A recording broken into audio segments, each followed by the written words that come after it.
Welcome to Everyday Review. Cynthia, what's the easiest way and the best way to really test out a vehicle? Road trip! That's right, we are on a road trip in La Belle Province, the beautiful province of Quebec. We're doing a big road trip, round trip from the Montreal area to Quebec City. Yeah, we are going to have a great time, learn some French, have some good food, and yeah, just enjoy what this province has to offer in this brand new Volkswagen ID4. This is the Pro S all-wheel drive. Now, we tested the ID4 when it very first came out. I had some brief time with it, and yeah, I like that vehicle. But we really didn't get a ton of time. Now we've got a lot of miles in this new one, and there are some pretty big, significant changes between this one and the one that came out a few years ago. So let's get to it.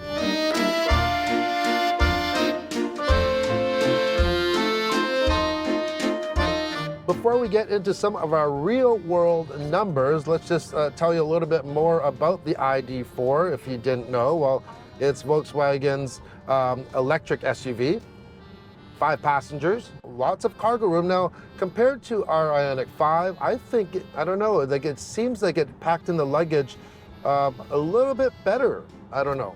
It is better, and also you have the actual height in the trunk. Yeah. I'm actually quite impressed with how much luggage that fit in there. Yeah, we have our large travel trunk, 3 large carry-on suitcases, my 31-liter backpack, even some water, and it's pretty good. If you need extra room, I discovered there is a false floor that you can actually make it deeper, so you get a little bit more height. But compared to our car, ours has more of a slope in the back, so you're limited for the things that are sitting near the back. So that's pretty good. In the back, room for 3, of course. This is built on the MEB electric platform for Volkswagen. So you get a nice flat floor. We have USBs back there, and they have their own climate control, which is really, really nice. Up front, we're sitting behind the seats here, fairly comfortable. They are power, they are heated, they're ventilated, and we have memory settings. This is the top of the line Pro S all-wheel drive, a large panel roof, and it does have a sunshade that goes straight across, which is nice. So if it's too bright, you can actually close that down. How's the comfort for you, Cynthia? It's actually really comfortable. We've been going in between the 2 cities.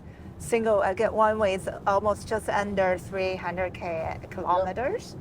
It actually makes it very comfortable. I didn't feel like it's that long of a drive at all. No, it hasn't been long at all. And the beauty is that we're really testing it in all conditions. Going outbound, it was a beautiful day, our drive, and returning right now, it's pouring rain, it's miserable out, and it's a good way to test out the roads. Now, I agree finally. So I have a lot of friends that live in Quebec, and they always talk about, oh, you should test a car on our Quebec roads, and depending on what wheels you get on a vehicle, because yes, the roads in Quebec can be pretty atrocious. It's an obstacle course, so many potholes, right downtown Montreal. Man, oh man, like that's it's pretty harsh. It's pretty harsh. Like this whole highway, there's not a lot of smooth pavement to this highway at all. So I'm not sure if you're hearing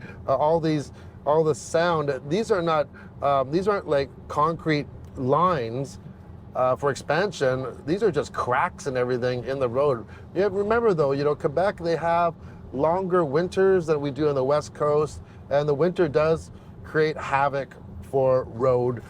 So yeah, it's a lot of maintenance that they have to do. All right, so let's talk about what's really different about this compared to when it launched. And one of the biggest things is the infotainment system and the screen. And that's important because this system isn't just for using your Apple CarPlay and Android Auto, which this does have wirelessly, but it controls other things. And you need it to work well. And when this vehicle first came out, there were some hiccups. People had a lot of criticism with the software and this system. Well, Volkswagen, hey, They heard, they listened, and they fixed it. And also, when you go for the larger battery, this is the 82 kilowatt hour battery, like the longer range. Now that comes with a 12.9 inch screen. Graphics are very, very crisp on it. Very quick. Whatever you're doing, it's quick. One thing though, this one is equipped with a backup camera like all cars are, but a 360 camera is an option. Even in Canada, on the very top of the line, it's an option. And I just, that bugs me. It bugs me because it is, you know, it's a very important feature for a lot of people, having that 360 camera. And when you're getting to the top of the line, you should actually get everything. So yeah, it's $1,000 if you want to get that. The backup camera though, I have to say, I think it could use some improvement. It's not the resolution, it's the angle and the distortion of the image. And it doesn't give me a lot of confidence when I'm backing up, and I'm still using my mirrors, but yeah, there's just something that's not really accurate about that. Excuse, you know, them in the back, because they have some bubble gum and they're trying to learn how to blow a bubble. So yeah, no better time, right, than a 3-hour road trip. Another thing, this has a new Harman Kardon stereo system, 480 watts, 8 speakers plus a center speaker and a subwoofer. That's a welcome. It sounds good. Now, everything is done through this 12.9 inch screen, even your climate control.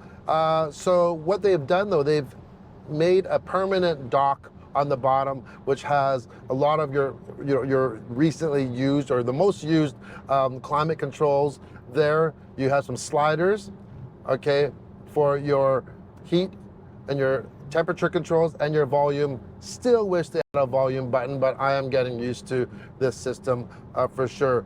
One other wish that I would like to see on this is a head-up display.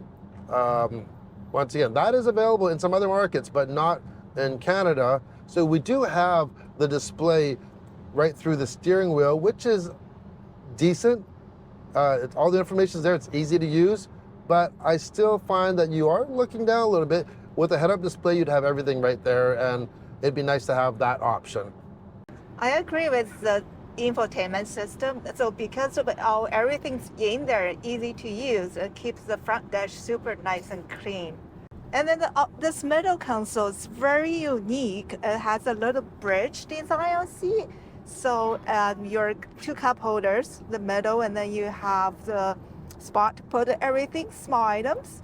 I love this little slot here for wireless charging. The wireless charging. Instead of most vehicles that have your phone laying down, this has a little kind of like a holder, holds it vertically. Yeah. And yeah, you know that your phone's not going anywhere. That's true. And then you're not distracted with anything coming in on that phone. Yes. I do have a question, or yeah, basically, because this console part is like suspended in the air, so the bottom have a big actually space there. Nothing block on either side. I don't know what you can put under there. Yeah, like I see what you mean. Like there's an empty space that it's kind of like wasted space. They could have actually used it for something, I think. Yeah, or put a couple blocks, like I don't know. Yeah, just put some walls up there. Yeah, you can put your sunglasses, your phone, or something like that there. So that's a small thing, but yeah, I agree. I agree with that. Road trip stuff, right? So road trip stuff is good. All right, so let's get to some numbers. This is the big change because the battery size from 2023 to 2024 has remained the same on the so it's 82 kilowatt hours. This is for the longer range, except what has changed is the horsepower and range, because they've changed the motor. So the 2023 for the all-wheel drive was actually getting 410 kilometers of range, and you had 295 horsepower. Now for 2024, you get 40 more horsepower, so 335 horsepower, and the range has bumped up. It's not a lot, but by 13 kilometers, so you get 423 kilometers of useful range, and I think it's fairly accurate. Hey, I think I wouldn't complain. Hey, you're actually getting more horsepower and more range. Normally, it doesn't work that way. It's, hey, you give me more horsepower, you get less range. So I really welcome the fact. And yeah, most of our driving, I would say 90% has been on the highway, which electric vehicles are not the best at highway speeds, and we have been averaging about 110 kilometers an hour when we are on the highway here. So we're going with the flow of traffic, but it's faster than the speed limit. I know if you were doing 100, you would actually save a lot of electricity for sure. But yeah, we're going above the speed limit. We're just driving it real time as you would. And on the way out, we averaged like low 18s, 18 kilowatts per 100 kilometers. That's very good. Very good. And this whole drive never gave us any anxieties for the... No. And the range has been fairly accurate. Now, on our return trip right now, we are averaging about 20. So we've increased about 1.5 or 1.6 or 7 kilowatt hours more per 100 kilometers. And I think that's because mainly, first of all, the weather, the wipers are going. And we're actually going a little bit faster than what we were going out. We've charged a few times, one level 2 at a hotel, and a couple times level 3. You know what? It's fairly easy finding charging spots in Quebec. They have a pretty decent infrastructure. The last one we charged was at a 50 kilowatt, so it's not the quickest one. They had 100, but it was being used. Had a little bit of lunch, and literally after lunch we came back and it was already full, almost full. We went to like 96% or something like that. What'd you think of Quebec City? Beautiful. I love they have the reserved old city area. Yeah. So much history, and French itself is just beautiful. Old Quebec. The language. Yeah, Old Quebec is fascinating.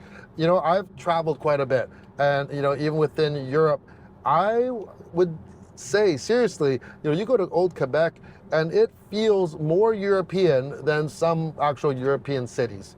And it's quite magical. And then around the area, the Montmorency Falls, there's a waterfall there that's actually taller than Niagara Falls. It's not as wide, but it's taller, and you can actually walk up to the top, down. They have a zip line. It's fascinating. It is really cool. Yes, can I help you? Huh? You want to see the maps? Okay. All right. You know, kids, it's always like, are we there yet? Well, yeah. So, yeah. Let's play a game. Yeah. This is where I had to go. Yeah. That's hey, road trip better games. with a wall here. I know. When are they going to invent some sort of sound isolation, you know, for just the front seats? Like, you know, noise, backseat noise cancellation. That's what they'd have to call it. Okay. One thing that's going to help your range a little bit is a heat pump. That is an option on here. It's $1,500. This one is equipped with it. It's going to give you more advantage actually in the wintertime at a certain temperature. You know, when it's too cold, no. If it's too hot, it's not going to make a big difference. But in that nice sweet spot, it will capture lots of the heat coming off of the components and everything else. So yeah, it's not wasteful, let's say. So what's it going to cost to get into a new ID4 Pro S all-wheel drive like we have right here? It starts at 60,495 Canadian dollars, because we're here in Canada, even though we're speaking French, kind of. Anyways, and if you option it out with like the heat pump and the different wheels that we have on here, we're looking at 64,995, just under $65,000, which I'd say is right in the mix of what the competition is charging, you know, even including the Ioniq 5, which we know very well because we own that. Differences between those two, or these two vehicles, is this one actually is putting out a little bit more power, about 15 horsepower more than the Ioniq 5 now. It wasn't that before. Range-wise, this has probably like 5 or 7 kilometers more. Not a big deal. But yeah, the Ioniq 5, beauty of that one though, it does come standard with the heat pump and does have faster charging capabilities if that is something that you're concerned with. They have that 800 volt architecture. So yeah, definitely faster charging on that. But one thing that the Ioniq 5 doesn't have, this, and I said it at the beginning when this first launched, this feels like an SUV. A typical SUV, you have a high entry and exit height on here, just a typical hatch, the power hatch. Yeah, ours is classified as an SUV, the Ioniq 5, but I always think of it as a big hatch. It's not an SUV. This is kind of like your RAV4, or SUVs like that. So yeah, I think it's gonna depend on what you want in your vehicle and how fast you want to charge, really. Yeah, so they're very, very close. So Volkswagen's kind of, they're definitely on their way right now. They've really taken care of some of the items that needed to be addressed, like that infotainment system and a lot of the software things. And yeah, I should mention one other thing is that this does have regenerative braking, but it does not have one pedal drive. If you want something that has a more traditional, like a gasoline vehicle, this is kind of the feel that you're going to get, other than it's not using any gas at all. So anyways, that's it for our rainy right now road trip from the beautiful province of Quebec. And we're going to leave you with some more beautiful shots of the province.